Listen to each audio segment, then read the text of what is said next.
대전 지역 전세 사기 피해 규모가 갈수록 늘고 있습니다.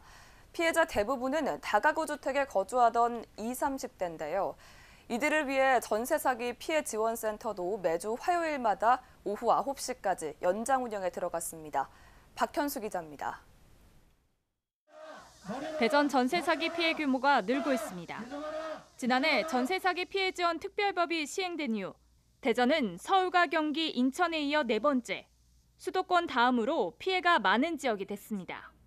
지난해 6월 1일부터 접수한 전세 사기 피해가 초기에는 월 140건 정도였다가 이사 처리되면서 11월 한 달에만 400건이 넘게 접수되었습니다.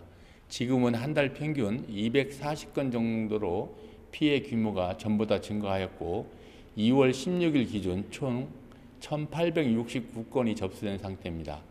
그분들의 중 총 피해 금액은 2,025억 원 정도입니다. 대전에는 전세 사기 특별법 사각지대에 놓인 다가구 주택이 많습니다.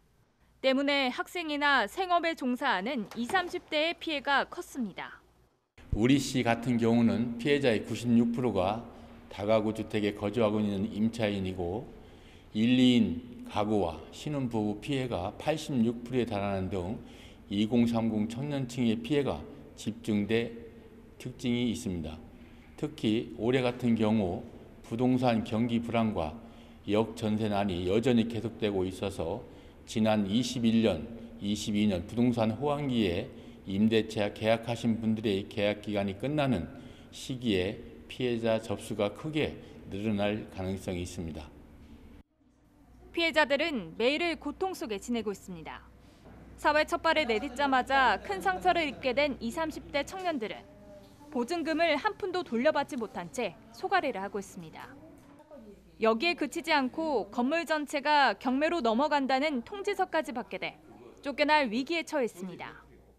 지금 현재 대전 피해자들은 지금 집에서 당장 경매로 넘어가서 쫓겨날 위기에 처해져 있고, 그다음에 그거에서 주거 지원을 이제 받아야 되는데 주거 지원에 있어서 이제 상당히 어려움을 느끼고 있고, 그리고 또한 이제 다른 지역으로도 이사를 가지도 못하는 상황에 처해져 있습니다. 또한 금융권에서도 대출에 있어서 좀 막막한 상황이고 하루하루 지금 어떻게 해야 될지 모르는 지금 벽에 부딪히는 상황입니다. 하루빨리 이제 조례가 제정이 돼서 많은 피해자들이 구제되길 바랍니다. 대전 전세 사기 피해 대책위는 지난 1월 24일 이장우 시장과 간담회를 통해 피해자 정책 요구안을 전달했습니다. 그 가운데 하나는 전세 사기 피해 지원센터의 운영 시간, 주간에 센터 방문이 어려운 피해자들의 요청을 반영해 매주 화요일마다 오후 9시까지 연장 운영에 들어갔습니다. 시행 첫날, 센터를 찾는 발길이 끊임없이 이어졌습니다. 특별법상 지원 사항에는 주택 우선 매수권 행사, 대출 지원, LH 공공임대주택 제공, 경공매 지원, 법률 지원 등이 있습니다.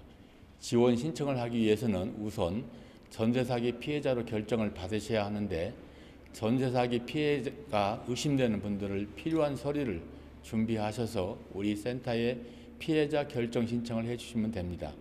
결정까지 최고 60일 정도 소요되며 국토교통부의 위원회로부터 피해자 결정 통지를 받으신 후에 지원 프로그램을 신청할 수 있습니다. 이와 함께 기관 방문 없이도 처리할 수 있는 원스톱 서비스가 게시돼 2월부터 비대면 접수와 경공매 관련 법률 상담도 가능해졌습니다. 하지만 무엇보다 시급한 것은 다가구 주택 피해자에겐 무용지물인 전세 사기 대책의 개선입니다. 대전시는 피해자들의 의견을 수렴하고 부산과 경기 등 타 지자체 사례를 참고해 가칭 전세 사기 피해자 피해 지원 및 임차인 보호 조례 제정에 속도를 내고 있습니다. CNB 뉴스 박현수입니다.